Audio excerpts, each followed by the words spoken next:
What is up, basketball fans? This is Zero Gravity, Apollo Media's NBA podcast, brought to you by Big City Wings, Houston's wing joint, Apollo's wing joint. Go check them out if you're in the Houston area. Go check out Prize Picks, our daily fantasy sponsor, where you can use code Apollo and get up to $100 match on your first deposit. Daily fantasy sports is where you hit more or less on every stat, every night, every game, every player. And we're heading to the NBA Finals. And if you're going to hit more than on Luka Doncic stats, I'm going to agree with you. It just makes sense to me. Shout out to Sweet Green. Sweet Green is our healthy sponsor of the day. Use Sweet Green code Apollo50 when on your mobile app.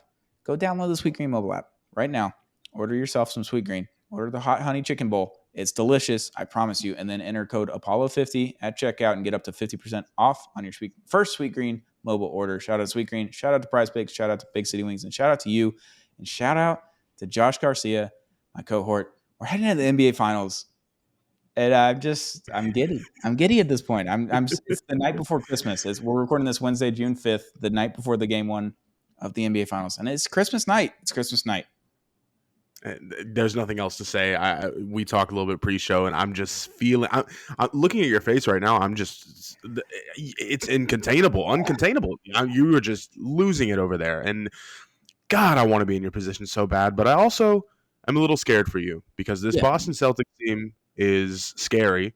That would be an understatement. A lot of X factors going into this series. Jaylen Brown, Jason Tatum, Kristaps Porzingis if healthy. And my personal X factor, Al Horford. I would just like to bring up a stat for you and the viewers.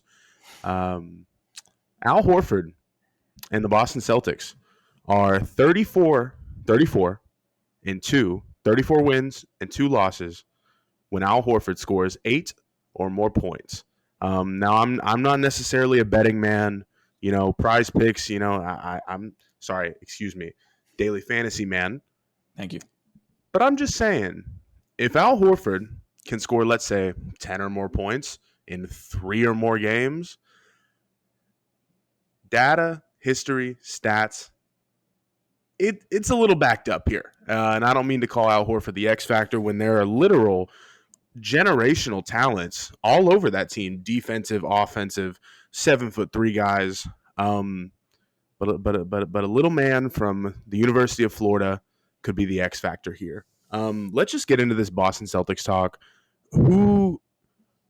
How do I phrase this? We mentioned this pre-show. You're a little scared of Jaylen Brown. Talk to me about your fears. Just give me a kind of not just a vibe check, but like a genuine kind of rundown of, let's just say, the top 5 guys to worry about on that team. And give me some Al Horford talk. Why don't you take it away, brother? Yeah, so full disclosure here, you wrote down pages of notes in this Google Doc this morning, and I took a look at it, and I have incredibly detailed responses to most of these things written down. The only thing I said to the C's are 34-2 when Al Horford scored 8 or more points was, hate this. That was my only response. Like, I didn't have any dialogue and anything to add to this. I just didn't like that any one bit. Al Horford is good at basketball. Shocker to most people that watch it. He doesn't look like he'd be particularly good at basketball other than being tall and bald. I grew up a Gator fan, so I love Al Horford so much. And then when he became a Celtic, I started to hate him. Like, it's become a problem that I hate Al Horford. Growing up a Gator fan, I'm unfortunately no longer a Gator fan. I'm a Mississippi State guy. Went there, go Dogs. Sometimes it's good. But Al Horford, he scores 8 or more points. Like, how easy is it for him to hit 2 threes and a 2 in a game? Like, it just happens. Not hard at all. It just happens so easily. That's terrifying for me. And then I mentioned Jaylen Brown. And no logistics behind this, no numbers, no stats behind this, but he's really smart. Just like generationally smart. Like, turned down Harvard and all these places and went to Cal, Berkeley, because he's like, I need to go to a good school as opposed to like Duke or North Carolina. Like, he's like, I need to go to Cal, Berkeley. Terrified of just how smart he is. Like, he could just run the world and has nothing to do with basketball really at all. Jaylen Brown, the diplomat. I love that. He's literally just smart, and that scares me for some reason as a fan. That's my only analysis. And that this all right, listen, I'm going to be honest here. I was on the golf course today. I had a lovely dinner with friends afterwards. I've had a few drinks today. That would be my sober response. That would be my sober answer to Jaylen Brown. He's just smart. I don't know. I don't like it. Be dumber, please. It would help my brain. As a dumb human being, it would help my brain. I went to Mississippi State. I can't compete with the Cal Berkeleys. Can't do that. No, I mean, I did go to private no. school for 2 years in college. Not a big deal. Not a I big deal. can't compete with the Cal Berkeley guys. So he's just smart, and that's my only reasoning. And I can't explain it. That's just how my brain's working right now, or forever. I honestly, this is awesome because no one, people tend to forget. And thank you so much for the reminder, not only to me, not only to the viewers, but just putting it out in the world that the man is incredibly smart, track record, everything is just clear cut in stone. Mhm. I wish I had because I thought this was going to start a whole conversation. No, there's nothing, no logic. There's nothing other than this is the vibe that you're receiving. This is the vibe that you're putting out. And honestly, I just love that, not only for you, but if this changes my Jaylen Brown experience, when I'm watching these games, am I like, oh, is he doing the Pythagorean theorem in his head? Is he doing Yeah. calculus like to get these pass routes off? Like, what's going on? Because it's going to be one of the smartest people, probably a top 0.5% smart person in America. He's up there, probably in the top milli. Against some kid from Slovenia, and if you want to go a step further, two Duke heads, two opposite, Kyrie Irving and Jason Tatum here. Where I know you don't like Jason Tatum in a Duke uni for whatever reason. I still don't understand that. I don't either. It's the same thing. I don't know. Still don't get it. But this series, just top heaviness alone, I'm trying to kind of avoid it because the top four guys in this series are arguably top 25 players in the NBA all around. I mean, I hate to say it, but without the postseason, you can take Jaylen Brown out of that conversation, you could say it's 3 top 10 players in the league right now. I'm just saying. I think it's really important to just not only put this out in the world, but really feel what you're about to see. Because I wish I was on your wavelength right now, because maybe my thought process would be completely different. But I'm really worried about. Oh God, I was about to say Peyton Pritchard. For context, I was about to say Peyton Pritchard, I'm moving backwards. Kristaps Porzingis. I was almost gonna go like all white, and then like the Peter Griffin. Yeah. I was almost gonna go this there. Is good. This is bad. Yeah, I get that. Yeah. We understand here. Not only is Kristaps Porzingis like teetering between healthy and not healthy, but 37 days of not being 37 in games. or around a basketball. Yeah. What's going on here? So you wrote this down. KP may play game one. Shams Charania has also said that he's going to attempt to play game one. So I would assume he's playing game one. How much he's playing in game one, that's TBD. In his press conference, let's talk about the press conference real quick. They asked him questions, and he goes, yeah, I've practiced 2 days in a row for the first time. All right. Red flag number 1. That's it? You've been off for a week. You've only gotten 2 practices in a row? That's weird Not to good me. Vibes.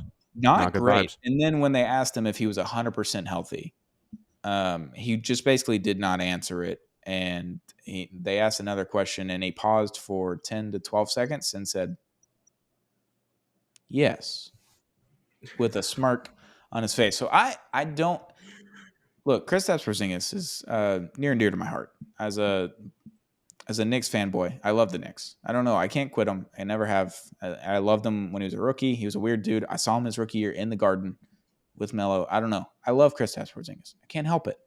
Then he was a Maverick, and we had all this potential. We're like, wow, Luka Doncic, Kristaps Porzingis, the white Mavericks, going to lead them to the title. That was the joke. All the time. And we thought it was going to happen, and he just couldn't stay healthy. And that's the problem. He can never stay healthy. He played 1 game in the playoffs this year, got hurt.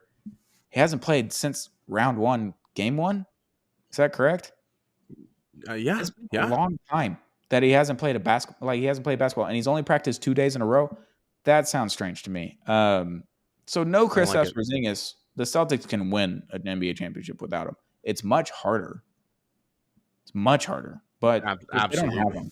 if they don't have him, it's okay. But obviously, if you're a Celtics fan, you'd rather have Kristaps Porzingis because he's an X factor, because he can hit threes, he can rebound a little bit, kind of. Not as well as Luka Doncic, who's like 10 feet shorter than him, but neither here nor there. Blammo. Yeah, so that's an interesting thing. But yeah, the Celtics have 6 dudes that are just like, come on, man. You have another one of them just like rolling around on your bench? Why? How? What? Where's the money coming from? Is there a 4th apron that you blew through and they just didn't say anything? I don't get it. But yeah, the Celtics are terrifying. Brad Stevens deserves any and all of the credit, but also not only that, Joe Mazzulla just dropping. No, I'm not even going to talk about the Joker-esque quote that we got last week. I'm going to talk about the one that came out today, where he essentially just mentions a reporter says, "Is the journey over after this?" And he says, "No, the journey hasn't started. The journey is your way through life. The journey ends when you die." And I just think that is just it's awesome. I love the way that these coaches think, especially the young ones. Like if you're under 40, I'm just feeling okay. What's your vibe, Stone? I'm getting a lot of faces off you right now. I'm just trying to process that because, like, I get Okay. what you're saying, but like the journey in the NBA is every season, and every season comes to an end, right? Like, Right.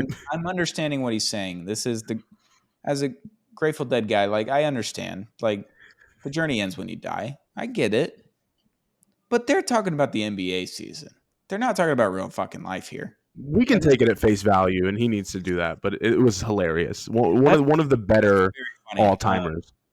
That is a question that we didn't write on show notes. Who has the coaching advantage in this series? Because I think and it's not the Celtics. It's very close. It's 51. It is close. Yeah, it's very close here. I'm gonna go out on a limb, and I'm gonna say that the Boston Celtics have an organizational advantage. Okay. If you want to go and hear me out, if you want to go down the line of just Mavericks assistant coaches, I mean, it's Tyson Chandler, God, Sham God. Who was the third that I'm missing? Someone very important. Yeah, they're Jared Dudley. Very important people. And there's one other guy that I don't know his name, but yeah.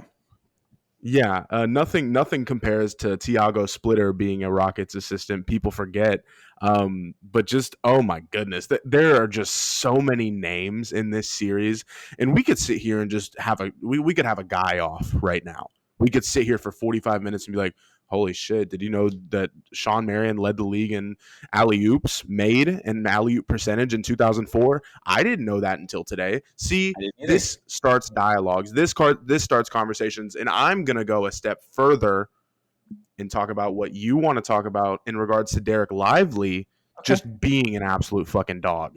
Derek Lively outscoring in regards to just alley-oops, lobs, every other team by at least ×3.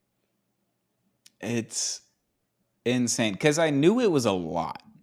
Like it was a lot after the OKC series. Like we had more than doubled, maybe even tripled the number of everyone else's lobs in the playoffs at that point. I was like, all right, I mean, that's really good. That's impressive even. Like who's even done that in a while? And then we're up to like 54. The Mavericks have 54 lob dunks in the playoffs so far. The next leading team is the Denver Nuggets, who got eliminated 2 rounds ago, and they have 9. Is that right? Like they're not even make the conference finals. They've been gone for a minute now, and yeah, that's incredible. So you wrote down a bunch of stats here. Basketball Reference Josh was in his bag this morning. Derek Lively has averaged 4.6 points in game ones, and there are 1 and 2 in those 3 games. For the record, Jason Kidd has never won a first game of the series until last round in the Western Conference Finals against Minnesota. So I'm not going to point that on Derek Lively. You know, Derek Lively is a rookie. He's 20 years old. No, of course not. I'm not going to, like, of course, if he messes up, sure, I'll be angry in the moment, but I'm going to be like, I mean, he's 20. He's never played NBA basketball in the playoffs before, let alone in the finals. If you asked me 4 games into the season when the Dallas Mavericks were 4-0 in November, I would have said, yeah, Dallas Mavericks are in the finals. No. No, I definitely wasn't going to say that. I was pretty hopeful at that point, but definitely didn't think that was The Stone reboot there. That was great. Yeah, that was pretty good. A little rope-a-dope. 7.6 points in game twos, along with a 3-0 record. That is Derek Lively points with the Dallas Mavericks record. We love a good bounce-back game. I think game one is literally Jason Kidd just being like, I don't know, figure it out. See what happens. And then they go look at the film and are like, kind of fucked up there. Maybe we should do this. Maybe we should do that. And then they fix all the adjustments. And game twos, they come out and they kind of swing really hard. And they usually have pretty good wins in game twos. And they've had a couple of close ones, but they've had some blowouts as well. So that's fine. A little bounce back record, 3-0 in game twos so far. Massive improvement all around. Mavs are 6-0 in game twos and threes. So they just took the adjustments and two-folded in game three. Not a big deal. Yeah. Not a big deal. They just stay on the adjustment. The other team does not adjust accordingly, and that's kind of what happens. And it's been close games for the most part. That game three against the Clippers, game three against Minnesota, I mean, it's like 5, 6, 7-point games, and they're all very tight at the end of the last minute. So that's just clutch. That's the clutch team and the best clutch team in the NBA this season. People forget, even though Steph Curry won Clutch Player of the Year over Luka Doncic. Back-to-back Eppies. You've said that direct quote. I love it.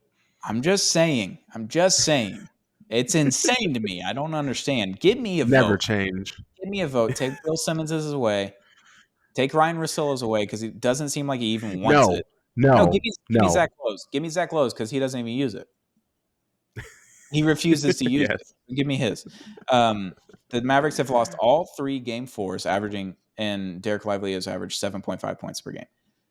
I think the opposite effect happens in game fours. Basically, the Mavericks stay on the 2 and 3 games per progressions and adjustments, and they just don't do anything differently. And the other team's like, oh, they've been doing this. Let's fix that. And they can't score at will anymore, and their defense is a little bit lackluster, whatever. But I will say, the Clippers game 4 was close.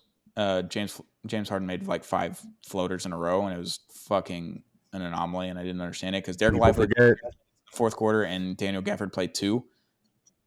Oh, what are we doing, Jason Kidd? He's fixed it since then, but it's fine. OKC blew him out, and Kyrie and Luka were laughing on the bench. That's my lasting memory of Game 4 in that series. So we all know what happened after that. And then Minnesota had their best game of the series. They shot like 58% from 3, made a shitload of them. Dallas Mavericks shot like 28% from the field, 26% from 3. Worst game of the playoffs, and only lost by 5. So I was like, I'm not even concerned at that point. And you're up 3-0 beforehand. So it's like they were in full do or die moment. And I didn't Game 4, that's okay. We'll let those go. We turn it up games 5 and 6. Derek Lively. These are all stats that you pulled, by the way. So thank you for doing that. I would like to say very quickly, I was on the mean, median, and mode calculator for a solid hour today. No one gave me these stats. I'm sure I could have easily pulled these up in a much smarter and quicker fashion, but I am a grit and grind guy through and through. He's just a blue-collar man over here, Josh Garcia. He's just grinding out the numbers. And for you, the listener, the viewer on YouTube, if you're watching on Apollo HOU's YouTube, if you are, subscribe. You know, we love those. Turns it up in game 5 and 6, 10.8 points with 9.8 rebounds. Impact on defense, obviously understated here. Let's talk about the defense. 10.8 points. That's 3 more points or 4 more points than he's averaging throughout the rest of the series. That's impressive. It's a big jump. That's an extra 2 baskets made or an extra 4 free throws made. Lively gets completely comfortable by game 4 or 5 in the series. Like, he just understands where he's supposed to be, where Luka wants him, where the defense is, or where he's supposed to be on defense. Where are they trying to target offensive baskets while he's in the paint, or if he's on the perimeter guarding someone on the pick and roll. Like, he just understands where he's supposed to be, and he just has a knack for defense that 20-year-olds don't typically have. I think Cason Wallace has a little bit of this.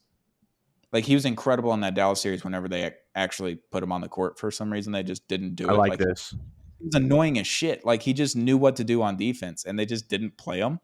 They played him like 20, 30 minutes the last 2 games, and I'm like, if he played the whole series, this is going 7, and it's terrifying because he was hitting threes, 1, and 2, he's just in the right spot on defense, and he plays good on-ball defense. I think Lively does the same thing. He's great in the post, obviously, because he's 7 feet tall, long arms, athletic. Like, he can jump with whoever he needs to jump with, and if he stays straight, then he's not getting a foul call. He had some trouble in the beginning of the season, the regular season, with fouls, like just getting into foul trouble early, and it was annoying, but he was 19 during the season. Now he's 20, and he has a full season under his belt for the most part, and now has 3 rounds of playoffs under his belt. Like, that's an insurmountable amount of, like, pretty good gain, just like Jaylen Brown and Jason Tatum have had for years. Like, they got that in their first couple of seasons. They're in the Eastern Conference Finals, and they make the finals in 22. Like, they have all this confidence because they've been there before. And now that Lively's already done 3 series, he's like, okay, I kind of like can feel what I need to do. Let's just kind of go do it. No brain, just think, like, just jump, like, just play defense. Yep. Like, do the things that you're good at, block the shots that you need to, but don't be stupid and get a foul. He's gotten very good at that. And sometimes in the games, Luka's kind of figured out what their new defensive adjustments are. So if they're blitzing, or if they're not switching in the pick and roll and they're just going to leave him open, or if they're going to double and then Lively's just going to come over, like, he just gets free 6 points in the first 3 minutes of the game on alley-oops, because Luka's just we'll take that. All right, we Derek take Lively, those. Here you go. And the other part about Lively, apart from Gafford, is that if he gets the ball at the top of the key on the free throw line, he'll pivot or he'll take a dribble, and he just assesses where everyone else is on the court. And if he sees he can go to the basket, he's going to go to the basket. If he sees Kyrie or PJ or someone in the corner, or if he sees that he can make the pass to get the extra pass to the corner, he just makes those. And it's so effortless and incredible that I know a lot of people are talking about Derek Lively now because he's made such an impact and everything. But I've been saying it all season. It's incredible how good of a basketball player he is as a rookie. And obviously Victor Wembanyama was the most incredible rookie that we've seen in a long time, probably, and won Rookie of the Year. And he's gonna be just an incredible player for a long time. Derek Lively is also in this draft class. We could just have 2 all-time centers just sitting around in this draft class if they play for 15 years and they do what they're going to do. Because I'm going to say that Tyson Chandler's defense, I mean, he was a defensive player of the year. Derek Lively is not there yet. But he could be in the next 2 years. Like, he could get there fairly quickly, and he's a better offensive player than Tyson Chandler was. Like, he has more in the bag. Sure. I don't hate that at all. No. The post game is similar, but the ability to pass out or to dribble, and then he also has a shot that they haven't unlocked yet. He drains every corner 3 in practice, and that's what differentiates people from NBA players and regular people, is that big men that don't shoot 3-pointers are just hitting 100 out of 100 or 99 out of 99 out of 100 in the corner. People don't do that. People aren't able to do that. Like, you just have to be incredibly good at basketball to do that. And Daniel Gafford and Dwight Powell are doing it too. So I don't really know if Derek Lively has a shot, but he was doing it at Duke and he was doing it in high school. So it gives me hope.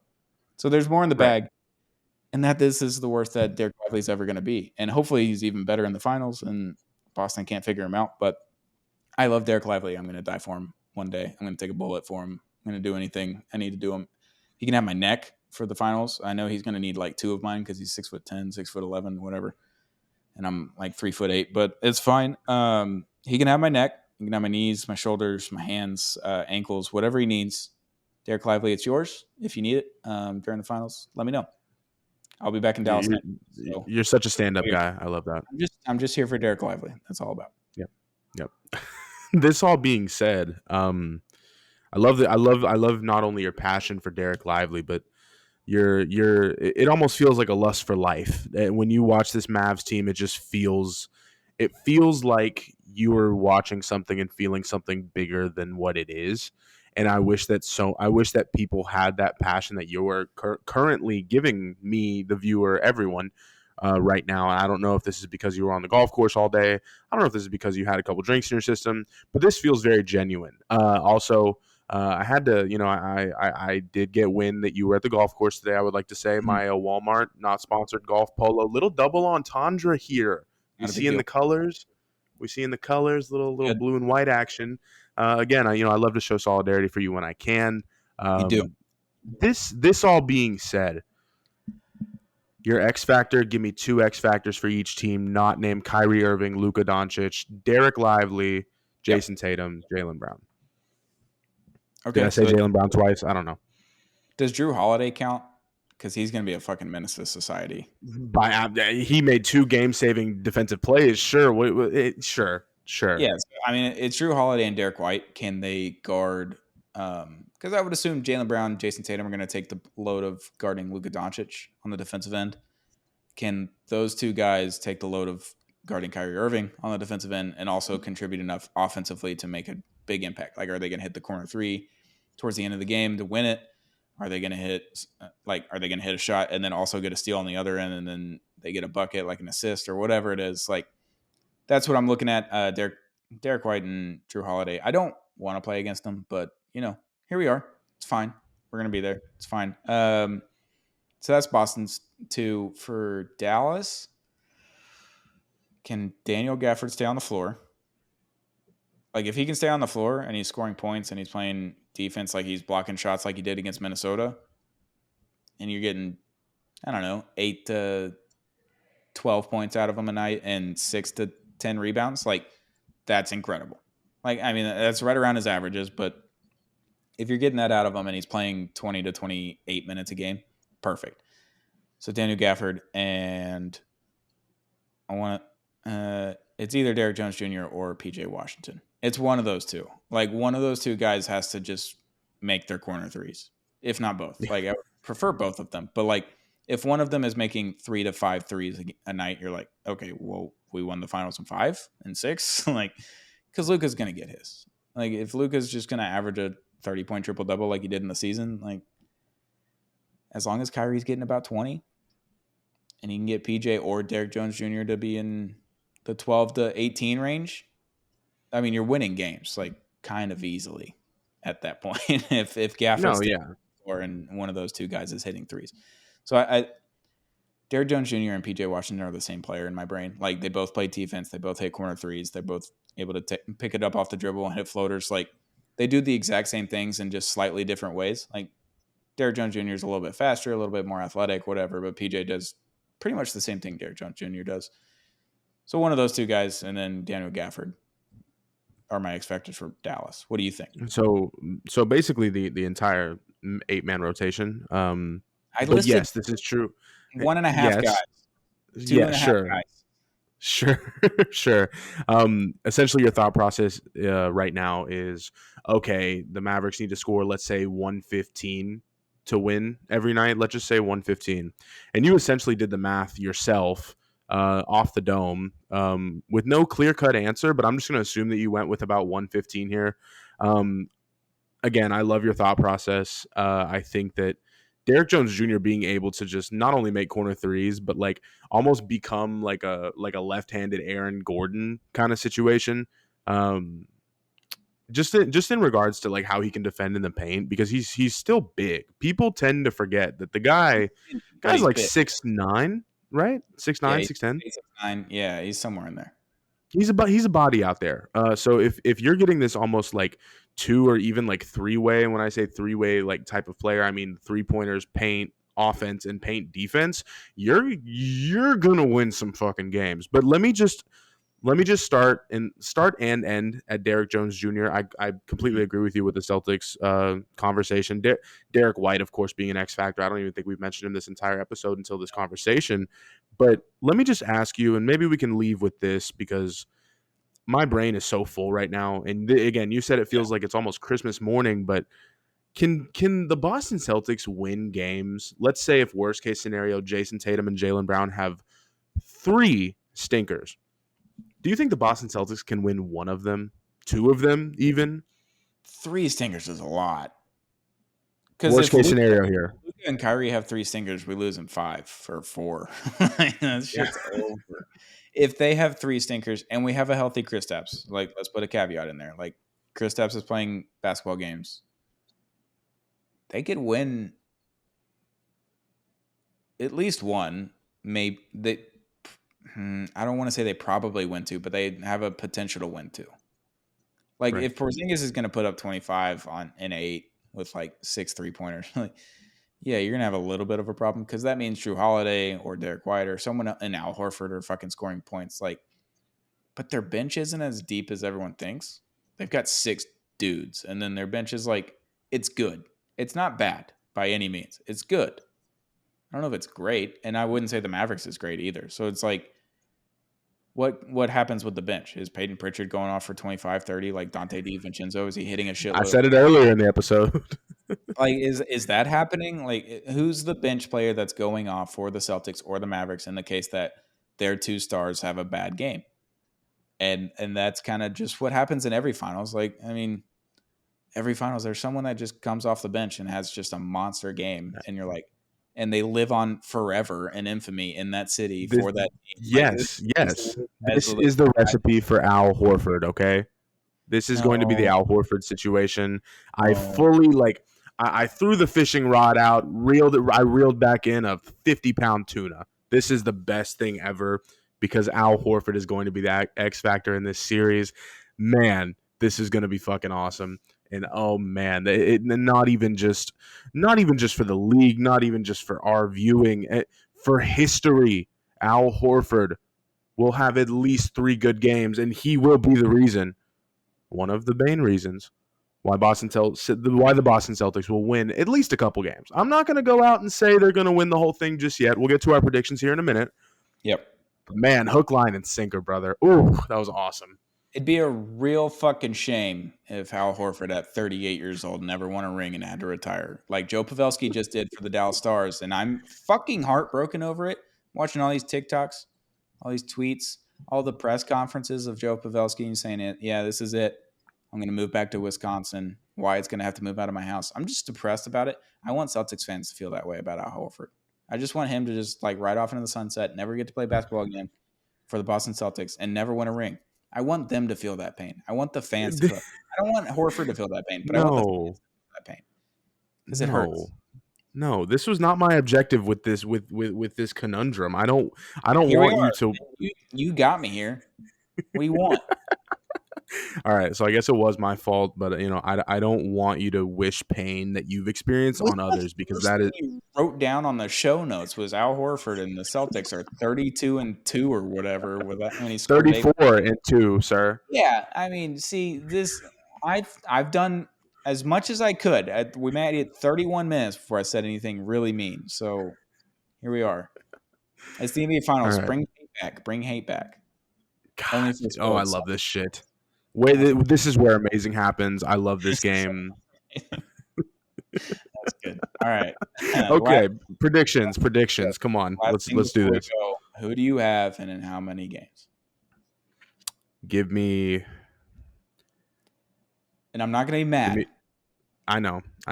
I've given you the bias over the past couple of weeks, past month and a half here. I'm going to have to go Boston in 7 here. Yeah. No, I get it. You also chose Minnesota in 7. I just wanted to point that out. You were rooting for me. Stop. Can you stop remembering things? That's not fair. That's not fair. I'm just saying, I got an elephant's memory. Even though I've had a few drinks. It's fine. Yeah, so I respect it. We've had a lot of predictions that these are going to go 7. This is 7. This is 7. I don't know if we hit one of them at all. And I'm going to do it again. I'm going to hit Dallas. I'm going to hit Dallas in 7 because we got to just point this out. I think Dallas is closer to Boston than most people think, just because of their star power and their depth now that they have. Like they have 2 centers they can just roll in and out, and then the wings. We'll see how they can guard Tatum and Brown because Tatum and Brown are incredible. We've got to see that. We haven't really seen it except for once post-trade deadline where they had to lose 5 out of 6. I want to see how Boston can guard Kyrie and Luka. I just want to see it. I just need to see it. And obviously these predictions can be just absolute dog shit and wouldn't work out in the end. But yeah, I'm going to go Dallas in 7. You're going to go Boston in 7, and I respect it. And I get it. They've been the best team all year long. They've won 70-something games this year in total in the playoffs. Good save. I'm excited. It's June 5th. June 6th. I need June 6th. Real bad. Real fucking bad. Yep. I need it bad. I just need it so bad. I'm rooting for you so hard, but this is just, oh man. It has, and I've said this for so many series, it has bloodbath written all over it. And of course the bloodbaths end up going 4 or 5. But truly there's no way that this series ends in 5 or 4. it has to go deep. This series has to go deep. I'm feeling it. I'm manifesting it. This is the last real basketball that we're gonna get until the Olympics. Get The the Olympics Olympics in a month. So Oh, thank God. we're gonna be okay. We're gonna get to the draft. We're gonna get through free agency, and all of a sudden we're gonna have the Olympics in a couple weeks. So Thank God. we're gonna be okay this year. This year and this year only for the next 4 years. We're gonna be okay. But yeah, we've been waiting a week for the finals, which I'm thankful for because it lets my team get a little bit healthier, and obviously it lets Kristaps get more healthy and the Boston Celtics get more healthy. But thank God, I just need a little bit more health in my life. I need a little bit more time to breathe. Now that the Stars are eliminated, I'm just solely focused on the Mavericks, which makes us either hurt or feel so much better. I don't know which which one's going to happen. We'll see. We're going to find out in about a week and a half. Yeah, the finals are here, boys. It's the best time of the year. This is our Christmas. And maybe this is why I just went, so autism mode, so crazy this morning. I don't know what it was, but this is my NBA finals too. This is our NBA finals. This is all of the media that we've consumed, all of the things that we felt this year, cultivating into a series of just two of the definitely best teams left. But was it the two most ideal teams, especially at the beginning of the season? Probably not. But we're here, and I'm ready to enjoy the fuck out of this series. I will be out of town, but I will be locked in over the next week or so. Cannot wait. Cannot wait to feel. Cannot wait to cry. Cannot wait to be in solidarity of you, brother, as always. And as Fergie said, let's play some basketball, folks. I'm so excited. Yeah. I'm pumped. I can't wait for tomorrow night. I'm going to be just sweating profusely all day long tomorrow. I'm going to have an anxiety attack probably. It's going to be great. Yep. I wouldn't wish this to happen to my worst enemy, just the anxiety that I'm going to have for the next week and a half, 2 weeks. It's going to be terrible. I don't know how I'm going to bear my team being in the NBA finals. It's terrible. Oh, boo-hoo. Yeah.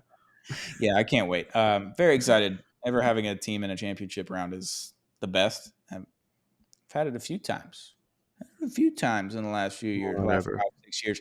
We've had our team in the finals in the World Series. The Astros, Yes. They've won it twice. We have. They lost 2 of them. So we know how it feels to be heartbroken and also win it at the same time, the jubilation, the excitement. So I hope I'm on one of those sides and not the other.